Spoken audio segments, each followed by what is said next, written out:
Oke coy, jadi ini ada sedikit perubahan dari pembawaan videonya. Kalau dilihat-lihat chapter sebelumnya kayak kaku banget. Jadi di chapter sekarang 37 sampai 38 dan seterusnya pembawaan video bakal lebih santai. Oke lah, sedikit info itu. Maaf kalau nanti kurang oke, kalian bisa komen aja di kolom komentar. Oke, kita langsung ke videonya saja. Enjoy.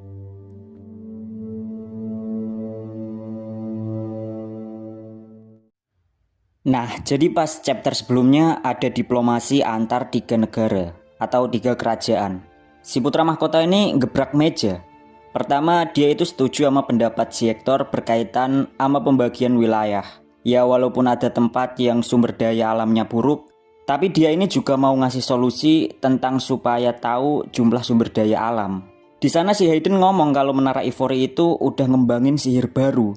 Sihir ini tuh bisa buat deteksi mineral yang ada di wilayah. Nah dari itu nanti sumber daya dapat dihitung jumlahnya coy. Omongan Hayden ini sontak langsung ngebuat Ragnar sama pemilik menara kaget. Soalnya si pemilik menara ini kagak pernah ngebuka rahasia tentang sihir tersebut. Nyampe dia batin tuh kayak mana dia bisa tahu persoalan ini. Tapi perwakilan lain juga gak terlalu yakin sama si putra mahkota. Ya emang awalnya begitu, tapi si Hayden nyoba jelasin kalau pasti semua orang tahu ada rumor tentang penyihir termuda. Si Hayden lalu nyodorin Ian, ngenalin kalau ini nih penyihir yang sesuai rumor yang dikabarkan kalau dia itu penyihir peringkat atas termuda. Jadi kalian santai saja, soal deteksi sumber daya alam ada sihirnya kok. Kurang lebihnya kayak gitulah si Hayden ngeyakinin yang lainnya. Tapi si tua bangka pemilik menara ini kayak kaget banget ekspresinya. Dia tuh kagak terima banget orang bisa tahu rencananya dan melebihi kemampuannya. Dia itu penasaran mikir tentang dari mana sih si Ian ini tahu tentang inti diskusinya. Kenapa dia bisa tahu?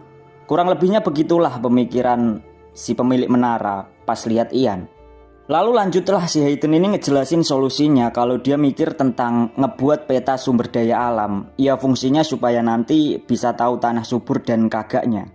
Habis itu semua disuruh lihat peta sama si Hayden.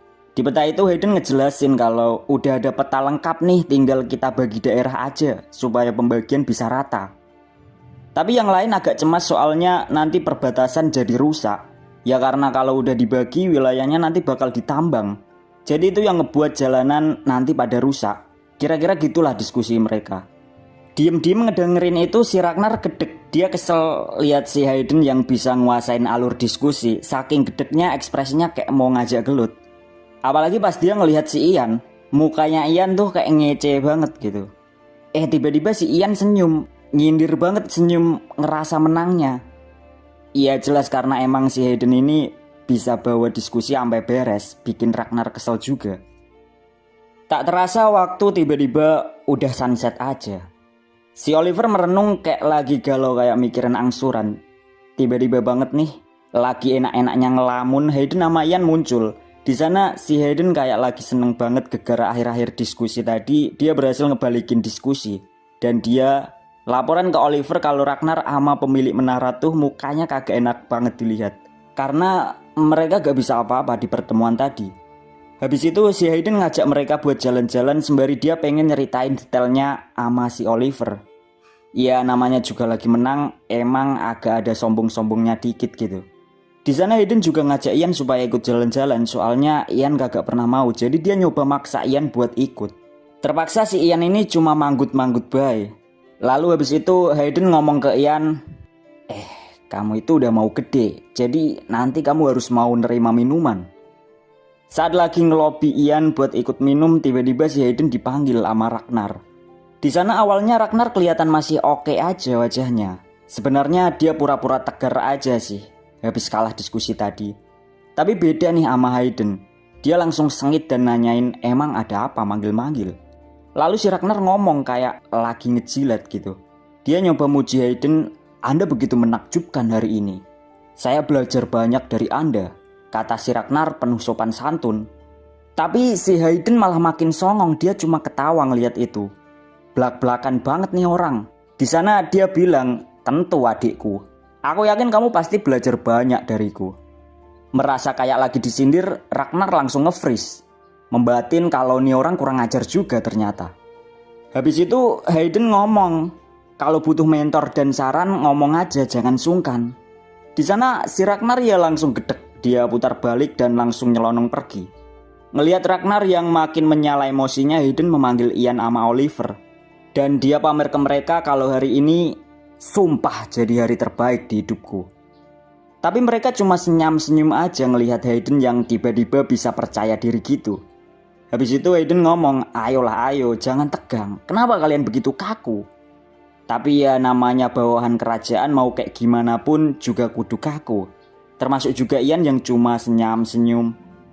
Tiba-tiba si Hayden nyadar ada sesuatu kagak beres. Soalnya tangannya Ian tiba-tiba nyala kayak lampu gitu.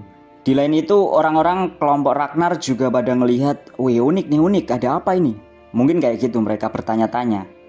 Sedangkan si Hayden sama Oliver kelihatan cemas, gundah gulana, bingung. Sementara Ian sendiri ngomong dengan santai, ini mah udah batasku, kalian santai saja. Tapi Hayden ngelihat itu kayak rumit banget ini masalah. Ian juga kagak jelasin dan cuma ngomong kalau kita ketemu nanti aja di kastil, minum-minum di sana. Belum juga selesai ngomong, Ian udah mudar jadi partikel-partikel biru. Ngelihat itu Hayden cuma bisa bengong, karena Ian sudah menghilang tanpa mereka tahu penyebabnya. Sedangkan pemilik menara nyadar jika itu cloning.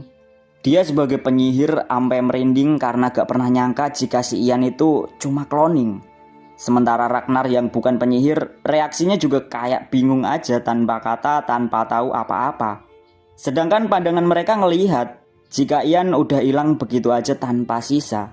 Dan di sana pemilik menara menyadari kalau mereka telah dipermainkan oleh sihir cloning milik Ian. Karena itu dia tersenyum getir, terkekeh kecil karena telah kalah dalam hal ini. Dan ya, sore semakin senyap, semakin menyala untuk persiapan di lahap gelap. Buset, puitis. Sementara di tempat lain, kota Virik lah tempatnya. Seseorang bawa makanan, dia nyamper ke Lord kalian dan di sana kalian nyuruh supaya naruh aja makanan itu di meja sebelah. Habis itu dia nanya, masih belum sadar juga ini orang. Di sana Lord kalian bilang kalau masih belum, padahal udah berhari-hari Ian ini tidak sadar. Mereka juga ngelihat kalau energinya si Ian ini semakin lemah, tapi kabar baik tak ada yang tahu. Di sana tiba-tiba tangannya si Ian gerak. Ngelihat itu, kalian ingat kalau ada apa-apa pada tubuh Ian, dia harus memanggil penyihir lain supaya masukin mana ke otak mana miliknya. Dan ya, Lord kalian ngerasa jika kondisi saat ini tepat untuk itu. Tapi sebelum dia ngelakuin, dia terkejut karena Ian tiba-tiba sudah sadar total. Dan Ian ngomong kalau gak perlu ngelakuin itu karena tidak ada masalah serius. Setelah ngelihat Ian sadar, Lord kalian memastikan kondisinya apa benar baik-baik saja. Di sana Ian bilang kalau dia baik-baik aja, hanya saja palanya sakit. Ditambah perutnya juga ngerasa kagak enakan. Melihat itu kalian bingung dan dia mikir jika bakal manggil dokter. Tapi Ian langsung motong dan ngomong kalau dia cuma lapar. Buset, ngerepotin aja nih bocah. Mungkin kayak gitu batin kalian. Habis itu Ian cuma tersenyum, tapi wajahnya masih datar dan dia ngomong kalau saat ini lapar banget gitu. Singkat cerita, pagi hari telah tiba. Suasana masih berada di Kastil Virik. Di sana Ian kelihatan nampak udah pulih total. Dia jalan-jalan nyusurin dan ngeliatin taman. Beberapa saat kemudian si kalian muncul sama anaknya.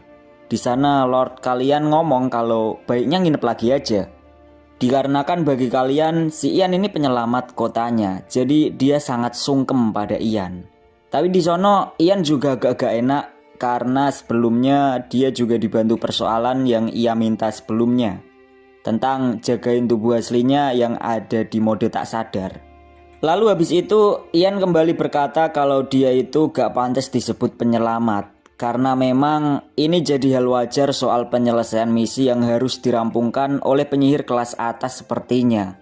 Dan jika bukan dia yang datang, pasti penyihir lain juga akan datang ngebantu urusan numpas monster di kota Virik. Tapi di sono si kalian nyoba nyanggah kalau itu nggak terlalu bener. Karena kalau penyihir lain datang, kebanyakan dari penyihir tuh langsung pulang habis numpas monster. Dan numpasnya juga nggak sampai ke akar masalah. Di sini kalian juga mengatakan kalau awalnya ia juga tak terlalu yakin sama kedatangan Ian pas awal-awal. Alasan dia meragukan pas awal banget Ian datang, si Ian ini kelihatan masih muda. Jadi keraguan kalian karena umur Ian yang dianggapnya gak mungkin bisa lah. Tapi ternyata hal yang gak keduga ngebuat kalian sadar jika ternyata penumpasan monster benar-benar selesai, bahkan sampai akar-akarnya. Dan yang bikin Lord kalian sungkem parah karena Ian numpas monster cuma dalam waktu 10 hari. Padahal masalah monster ini udah terjadi bertahun-tahun di kotanya.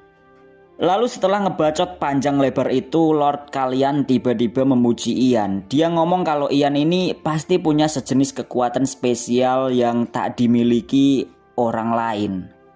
Kemudian Lord kalian ngomong jika dia mau ngajak Ian buat ngelakuin sihir itu sebelum Ian kembali. Awalnya Ian bingung pas denger Lord kalian ngomong soal itu, tapi tak butuh waktu lama Lord kalian ngungkapin jika dia dulu pernah denger kalau Ian dan keluarga Moklian di utara, tepatnya pas 5 tahun lalu lah, yang mana Ian ngebentuk sebuah fakta tamu terhormat abadi. Dan karena itu kalian juga ingin membentuknya dengan Ian.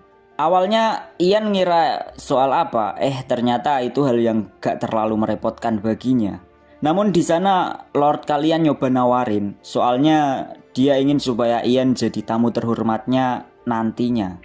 Alasan kalian sangat ingin membuat fakta dengan Ian karena dia melihat Ian sebagai penyihir spesial.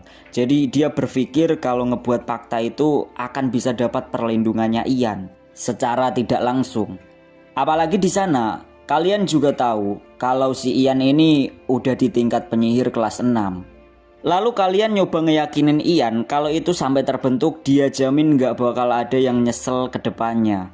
Di sana Ian nyoba ngomong kalau sebenarnya dia tidak keberatan dan ia juga akan nerima tawaran tersebut. Mendengar itu kalian langsung siap-siap tuh, dia ngambil pedang dan ngomong kalau perlu ada sesuatu yang menjadi acuan tentang kenapa ngebuat fakta ribuan tahun tersebut. Jadi karena itu si kalian kemudian dengan malu-malu mencoba untuk mengatakan sebuah sumpah. Awalnya kalian nancepin pedang ke tanah. Di sana ia lalu bersumpah dengan nama keluarganya kalau nanti bakal nyambut Ian kapanpun ketika dibutuhkan, dan akan juga ngasih bantuan kekuatan daerah baratnya jika Ian butuh kekuatan. Tak hanya itu, keluarga kalian akan bersumpah selalu berada di sisinya Ian. Selanjutnya sumpah dan fakta itu akan diwariskan dari generasi ke generasi berikutnya atas dasar bahwa sumpah kalian mencapai ujung sungai Emerald. Setelah ngomong sumpah tersebut, Lord kalian langsung nutupin wajahnya. Ternyata ia introvert dan ngerasa kalau ngucapin sumpah kayak gitu kayak memalukan gitu. Walaupun sebenarnya dia sering ngelakuinnya, tapi karena itu sesuatu yang formal jadi dia maksa buat nerobos sisi introvertnya. Setelah ngelihat ekspresi si kalian itu, Ian cuma terkekeh dan tertawa kecil, ngerasa kalau itu emang lucu. Lalu habis itu kalian kembali ngomong, nanti kabari kalau kau datang ke sini. Pasti Kastil bakal ngasih jamuan yang keren. Kayak gitulah kurang lebihnya. Ngedenger itu Ian cuma oke-oke aja. Habis itu Ian melesat dan pamit balik pulang ke kerajaan. Beberapa saat kemudian setelah agak jauh dari Kastil Virik, Ian ngelihat ke arah dataran utama. Di sana Ian nyadar kalau waktu di kota Virik ini terlalu cepat. Tapi hal yang tak dia sangka, walaupun waktunya sebentar, ia nyadar jika telah dapat item yang bermanfaat baginya. Ya apalagi kalau bukan tongkat sihir, tongkat yang sebelumnya ada sihir hitamnya. Sebuah sihir yang dianggap punah udah 300 tahunan lalu. Setelah Ian ngedumel masalah tersebut, dia jadi kepikiran jika sebenarnya masih banyak masalah yang harus dia selidiki ketika sudah kembali dan nyampe di kerajaan nantinya.